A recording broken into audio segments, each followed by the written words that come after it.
So as you know, China is gradually opening up is relaxing its restrictions on the traditional religions, mainly the Confucius, the Daoism, and Buddhism. And recently, there was an article that would say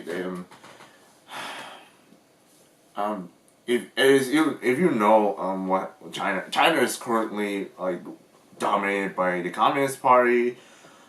It didn't have the same like basics of the same set of rules of religion as most other countries. It was it, I mean, in terms of the government policies of religion, it was not they're not allowing like religious freedoms and freedoms of expressions to express your religions and all that stuff.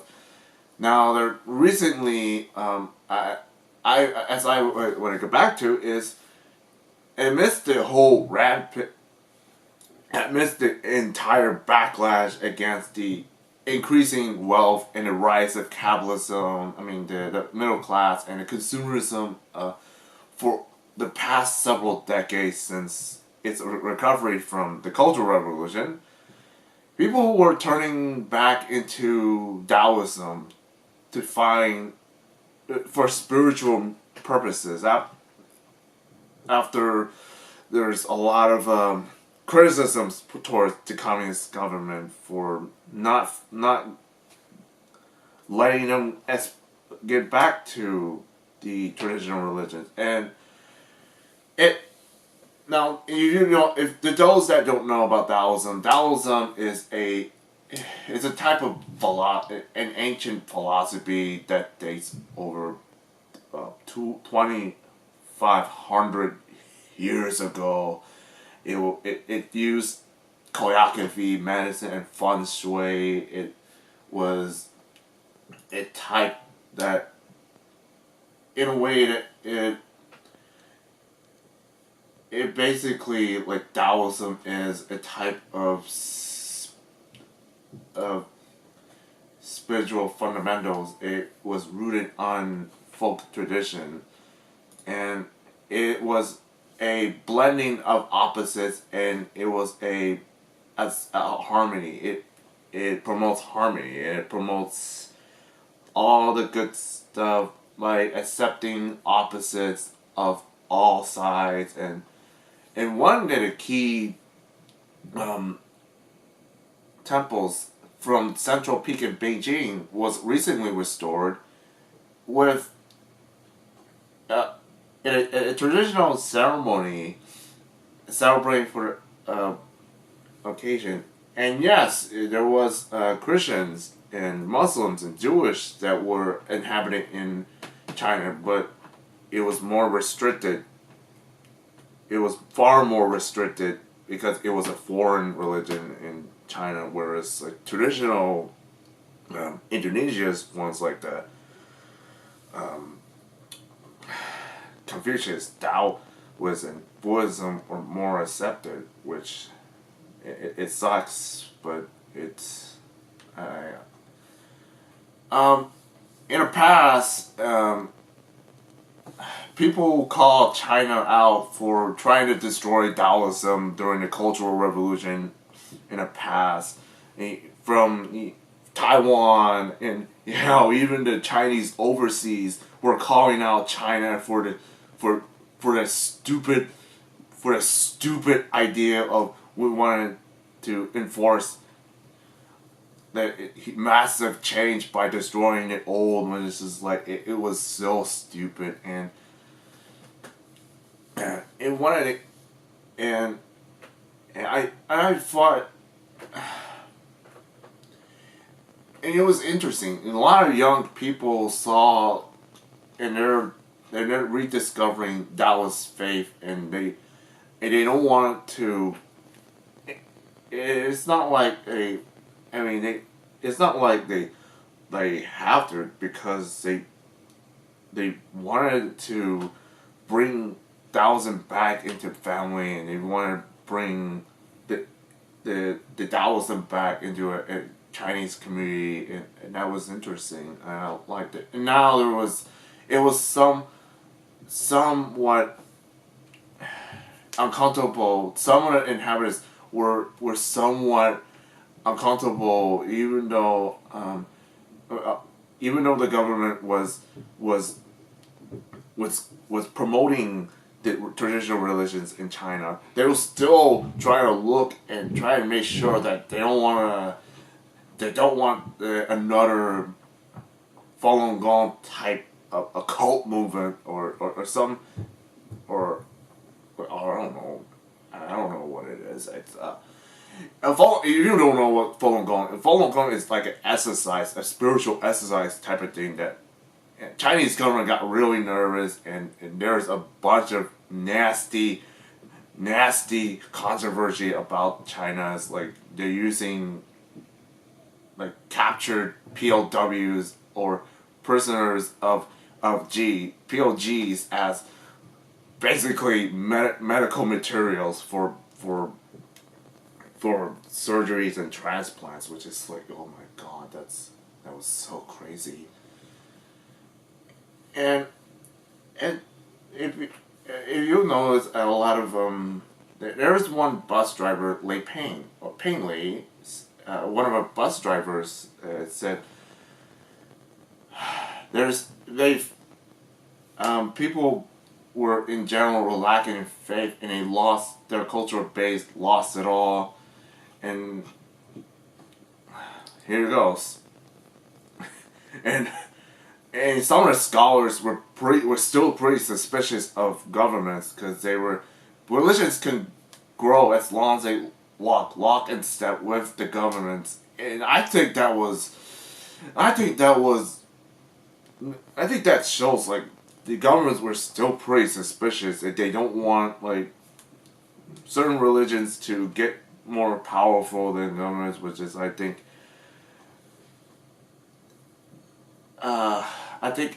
in my personal standpoint, that religions as a philosophy, it's not that bad, but once you start messing with power and corruption, then it was a bad idea. And once you end up entering the realm of the repressions, where religion isn't even allowed to grow and develop, then it just, in my opinion, was so dumb. China, and now I see why people thought, oh, Chinese tourists, there's these stupid jackasses doing stupid ass things in different other countries, because they don't know how to properly, because they don't know how to respect other religions, or they grew up without religions to keep them straight and forward. And it's just like, why? But it's just, and here's another one that it kind of makes me feel that if as long as governments, as long as governments do not interfere with religions, and they don't go and end up becoming another repressive totalitarian government state, like on certain areas in Middle East, or some another Nazi Germany, or fascist Italy again, that's fine. That's fine. And it's just I like to see Taoism come back and just develop into, and just well, you can believe what you want, and you can have any type of a religion that makes you feel that you want to have spiritual beliefs and stuff, but don't let other governments tell you otherwise. Don't let everybody tell you otherwise. It's just decide for yourself. But now, okay, how long I have this topic for? 10 minutes. Yeah. Now, I go for another. There is another topic. Well, it's 10 minutes past. Another topic that I want to talk, and it was an opinion piece of mine. And I hear it was, and a couple years ago, I saw, actually, I'll take it back. There was a movement to return Hong Kong back into a British colony. It was like 2 years ago or so, and that was, they wanted, it was some residents from Hong Kong and some democracy campaigners, they come together and they decide, we wanted to return Hong Kong to being a British colony. Yeah, there were some articles that were literally saying that Hong Kong should go back to being British, even though the United Kingdom of Britain, we're blatantly saying that it's already been 90 years and they have no interest in getting them back. It is China's. Hong Kong was a little tiny Chinese fishing village, and it should not go back to being a British. What? I get it. I get it. You want?